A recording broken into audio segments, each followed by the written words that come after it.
Hello à tous, et si je vous disais qu'il y avait un jeu pour s'améliorer ici en développement blockchain. Donc comme vous le savez, en ce moment il y a pas mal de buzz sur la création des meme coins.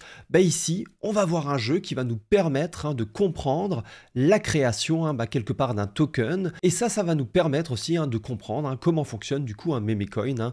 Comment c'est créé? Allez, c'est parti, let's go. Donc ici, la première chose à faire, c'est déjà d'avoir un compte GitHub. Et ensuite, vous allez lier ici tout simplement votre compte GitHub en haut à droite avec votre compte Node Guardians. Donc quand vous aurez un GitHub, automatiquement, ça va créer un compte sur Node Guardians. Ensuite, ici, on a la page d'accueil, on a les quêtes et les campagnes. Donc on peut faire soit des quêtes, soit des campagnes. On voit qu'ici, il y a pas mal de choses. Il y a pas mal de langages différents. On a du Solidity, du Kero, on a aussi du Noir, etc. Et ensuite, vous allez pouvoir améliorer votre caractère avec les récompenses que vous allez gagner. Donc moi pour le moment, j'ai pas encore fait énormément de quêtes et énormément de campagnes, mais on va en faire une ensemble. Et cette quête, le principe c'est de créer un jeton ERC20. Donc quelque part, on va pouvoir créer notre propre meme coin avec cette quête. Et ça tombe bien parce que la création de meme coin, c'est vraiment dans le buzz de l'instant. En ce moment, on a énormément de meme coins qui sortent. Donc let's go, on va créer le nôtre grâce à une quête, c'est parti. Juste avant, si vous venez ici de créer votre compte, je vous encourage fortement à d'abord ici faire la quête Setting Up qui vous permettra ici de prendre en main Node Guardians. Donc ici on peut tout à fait filtrer les quêtes selon différents critères. Moi j'ai filtré selon la difficulté ici, on va commencer assez facilement avec la création d'un jeton ERC20. C'est parti. On va cliquer ici sur cette quête, donc c'est relativement bien fait parce qu'il y a des histoires, etc. On voit ici que vraiment l'animation est très sympathique.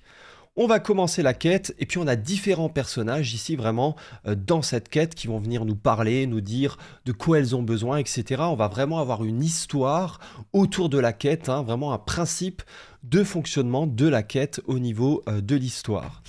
Donc ici, ça nous explique ensuite qu'est-ce que c'est un jeton ERC20. Donc ça permet vraiment de comprendre des choses ici plus précises, techniquement. Donc on va aller sur Next. Alors une chose que je vous conseille, c'est à chaque fois de lire tout de A à Z, parce qu'il y a des fois des petits détails dans les instructions qu'il ne faut pas louper ici vraiment pour valider les quêtes. Donc ici, on va télécharger la quête en copiant ça. Et on va aller vraiment dans le répertoire ici de Node Guardians et on va coller ça. On va télécharger la quête. Ok, donc si vous avez ici ce genre de message, il suffit vraiment ici d'ajouter ça au niveau du commit. Et là, désormais, on va pouvoir télécharger la quête. Donc si vous avez ce petit message, on va pouvoir faire un quest update aussi. Voilà. Et là, on voit que désormais, on a un dossier token standards qui a été créé avec dedans un autre dossier building ERC20. Super, donc je vais retourner ici sur ma quête. Je vais passer à la suite. Et puis là, ils nous disent un peu en gros, ok, on va du coup dans cette quête créer un jeton ERC20, etc. Donc il faudra un constructeur. Il faudra aussi différentes variables, name, symbole, total supply. On va devoir faire ça dans doublon.sol, d'accord. Et on va devoir rédiger des fonctions get. Donc, notre task ici, c'est de faire ça. Et ensuite, une fois qu'on aura fait ça, on va pouvoir lancer les tests pour voir si cette partie de la quête est bel et bien validée. Donc, ce que l'on va pouvoir faire, c'est du coup aller sur le fichier ici, doublon.sol, super. Et là, par conséquent, je vais mettre un name. On aura ensuite un symbole, c'est de type string pour les deux. Et ensuite, le total supply, c'est-à-dire le nombre de jetons qui auront été mintés ici pour ce token. On va mettre ça en uint 256. Voilà, total supply. Super, donc au niveau ici du constructeur, on va dire total supply est égal à supply. On va dire que le name est égal à doubloon. Voilà. Le symbole ici, DBL. Et pour le moment, ça sera pas mal. Et ensuite, on va devoir ici rédiger les fonctions get, donc function name, external, ça va me retourner ici string memory return, du coup le name. Là c'est vraiment très simple pour le moment. External view returns string memory de nouveau. Et là on va retourner le symbole. Et enfin on aura la fonction total supply external view returns. Et cette fois-ci on va retourner un uint 256. Total supply. Ok, ça m'a l'air pas mal. Donc ici, ce que l'on va faire, c'est du coup vraiment lancer les tests pour voir si j'ai réussi. Alors là, attention, il faut que j'aille dans les campagnes, ensuite dans token standard, et ensuite dans building ERC20. C'est parti, on va voir si c'est bon ou pas. Yes, alors pour le moment c'est bon. On va donc passer ici à la suite de la quête. Allez, let's go. Yes, donc cette partie, c'est tout ce qui est... Alors, c'est beaucoup plus complexe, surtout pour les débutants. C'est tout ce qui est balance et transfert. Donc, il faut savoir que vraiment, au niveau de l'ERC20, on aura une fonction balance of d'une adresse qui nous permettra de retourner le nombre de tokens que possède une adresse, et ensuite on pourra faire des transferts, c'est-à-dire que je vais pouvoir transférer des jetons vers une autre adresse, et ensuite on pourra faire des approved token transfers. Alors c'est quoi? En gros, on va donner une allowance à quelqu'un, c'est-à-dire de l'argent de poche. On va permettre à une certaine personne de dépenser un certain nombre de jetons en notre nom, d'accord?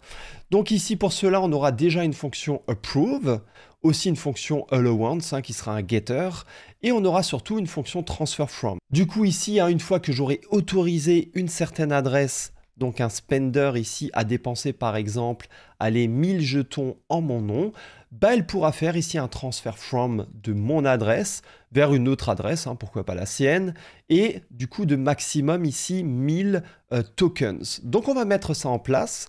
Donc ici au niveau des tâches, il faut faire le balance of, le transfert, l'approve, transfer from et l'allowance. Allez, c'est parti. Donc déjà, ici, ce qu'il nous faudra, c'est un mapping d'adresse vers des uint 256 que je vais appeler balances. Et ensuite, on aura aussi un mapping, deux mappings. Donc, une certaine adresse va autoriser une autre adresse ici. Alors attention, mapping, voilà. Va autoriser une autre adresse ici à dépenser X jetons en son nom. Et on va appeler ça allowances. Du coup, je vais avoir la fonction déjà balance of, adresse account, external view returns uint 256. Et je retourne ici du coup dans le mapping balances le montant de token ici que account ici a sur le smart contract. On aura aussi une fonction transfert, adresse, je vais transférer des tokens vers un certain compte et je vais transférer un certain montant ici. Donc ici public, attention ça c'est précisé encore une fois dans l'énoncé de la quête qu'il faut mettre ça en public, returns bool. Ok, donc qu'est-ce que l'on fait ici quand on fait un transfert? Globalement, il faut bien entendu vérifier que ici, au niveau des balances, la personne ici qui déclenche la fonction qui veut faire le transfert ait un montant suffisant de tokens sur le smart contract. On ne va pas permettre à une certaine personne de dépenser des jetons qu'elle n'a pas, tout simplement. Ensuite, on met ici vraiment à jour les balances, moins égale amount. Et ensuite, bien entendu, l'adresse qui va réceptionner ici les tokens, on fait plus égal amount. Et ensuite, on fait un return true si tout s'est bien passé. Encore une fois, en Solidity, les transactions sont atomiques. Donc, soit elles ne se font pas du tout, soit elles se font jusqu'au bout. Donc, on a le transfert ici qui est fait. Et ça serait pas mal maintenant de faire la fonction approve. Donc, je vais autoriser une certaine adresse à dépenser ici un certain montant de jetons en mon nom. Donc ici, bien entendu, je vais autoriser une certaine adresse à dépenser ce montant. Donc il faut que je vois si cette adresse, donc est-ce que moi je vais autoriser quelqu'un, je vais autoriser un spender, quelqu'un qui va dépenser un certain nombre de jetons en mon nom, de les dépenser. Du coup, il faut déjà vérifier ici que moi, si j'autorise quelqu'un à dépenser de l'argent, que au niveau ici de mes sous que j'ai, que j'en ai assez pour permettre à quelqu'un de les dépenser en mon nom. Donc ici, ce que je vais faire, c'est checker ici, en effet, s'il y a assez. Et sinon, on pourra faire un return false, parce que ici, vraiment au niveau de l'énoncé, ils s'attendent à ce qu'on retourne true ou false. Donc si ça c'est bon, alors au niveau des allowances, pour la personne qui déclenche la fonction, elle va autoriser un spender, ici, vraiment, à dépenser un certain montant ici de tokens. Et si tout va bien, du coup, on fait un return true. Donc ça, c'est pas mal. Maintenant, il faut faire le getter, function allowance, adresse, alors ici, owner, allez, on va dire ça, adresse, spender, external, view, returns, uint 256, return, allowances, de owner, combien quelqu'un a permis à un dépenseur, à un spender de dépenser. Ok, super, et du coup, on va pouvoir faire une fonction un peu plus complexe, transfer from, je transfère d'une certaine adresse ici, vers une autre adresse ici, un certain montant, external, returns bool, ok, ça va retourner true ou false si ça a fonctionné ou pas. Or, bien entendu, il faut vérifier ici que l'amount est inférieur ou égal à balances from, d'accord. Ensuite, il faut bien entendu vérifier que amount doit être inférieur ou égal à allowances de from message.sender, ok. Ensuite, bien entendu, je mets à jour ici les balances. Et là, je fais plus égal amount, c'est l'inverse du coup. Et bien entendu, il ne faut pas oublier ici de mettre à jour l'allowance pour la personne qui déclenche ici la fonction moins égale amount. Et enfin, si tout va bien, je fais un return true ici. Donc ici, on va essayer de valider la quête. On va voir si ça a fonctionné ou pas. Ok, donc on a un petit problème ici à la compilation, visiblement. Ok, donc le mapping de mapping ici, j'ai mal orthographié le adresse. Voilà. On va essayer de relancer la commande. Ok, il y a autre chose. Ligne 48. Or, bien sûr, underscore ici, voilà. Encore autre chose, décidément. 31. Voilà. Et dis donc, ça en fait des petites erreurs. D'accord, alors qu'est-ce qui se passe ici?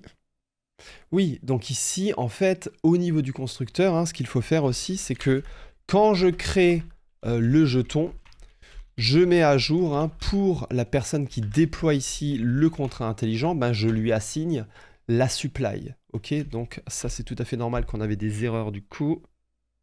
Yes, et du coup là ça passe. Parfait, et on va continuer ici la quête. Donc on a des événements, des espèces de logs qu'on va pouvoir ensuite récupérer dans le front. Ça consomme pas trop de gaz, donc c'est bien sympathique.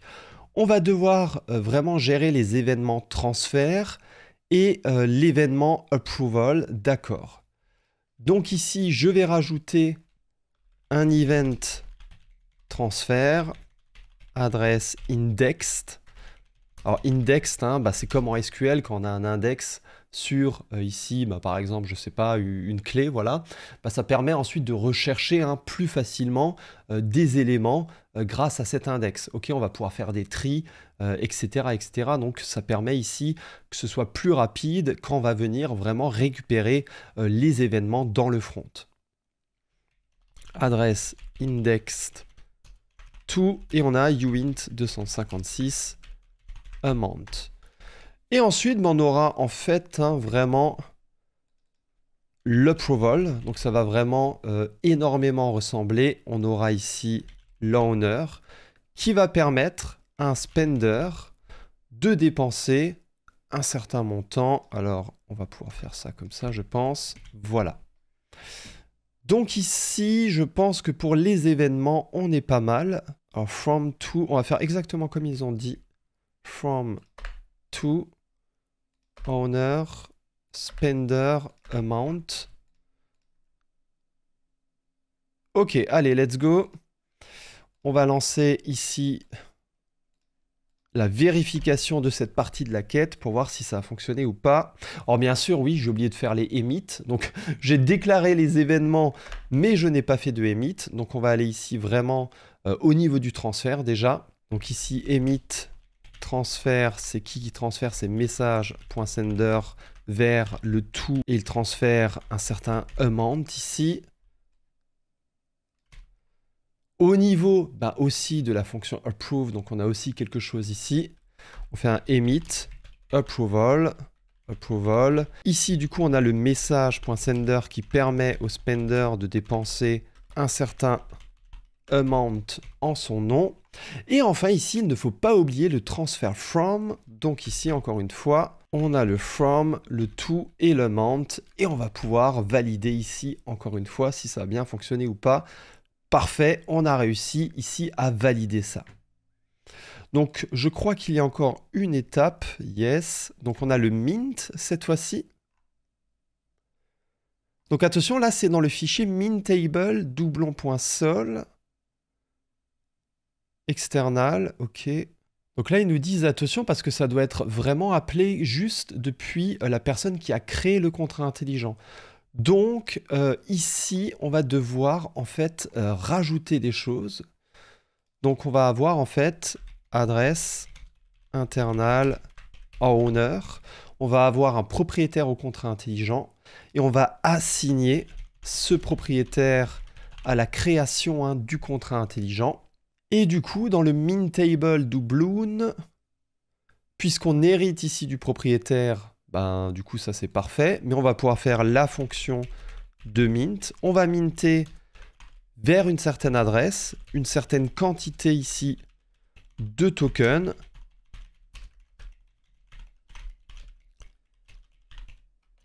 Donc on vérifie ici que la personne qui déclenche la fonction de mint est bien le propriétaire du contrat intelligent. On met du coup le total supply à jour. Hein. Le total supply, c'est le nombre de jetons qui ont été mintés dans le cadre du contrat intelligent. Et bien entendu, ici, on n'oublie pas non plus de mettre la balance pour la personne to. On l'augmente ici de l'amount. Je pense qu'on n'est pas trop mal. On va pouvoir tester ici si ça a fonctionné. Alors, on a un petit warning quand même. Donc ce que je vais faire juste, c'est mettre ça comme ça. C'est pas top, hein, de toute façon, il faudrait un peu faire les choses un peu différemment. Hein. On pourrait tout à fait refactoriser les choses pour qu'elles soient mieux. Toujours est-il hein, que l'objectif, c'est ici de permettre déjà aux utilisateurs de comprendre hein, comment fonctionne un ERC20. Et là, je vais du coup... Voilà, faire un git add.git commit-m finished ERC20. Et je vais pouvoir ici transmettre ma quête pour voir si ça a fonctionné. Ok, super, et là ils nous disent que ça a bien fonctionné, donc j'ai gagné ici des pièces d'or et de l'expérience. Et du coup ici je pourrais continuer vers la quête qui me permet de créer par exemple un ERC 721.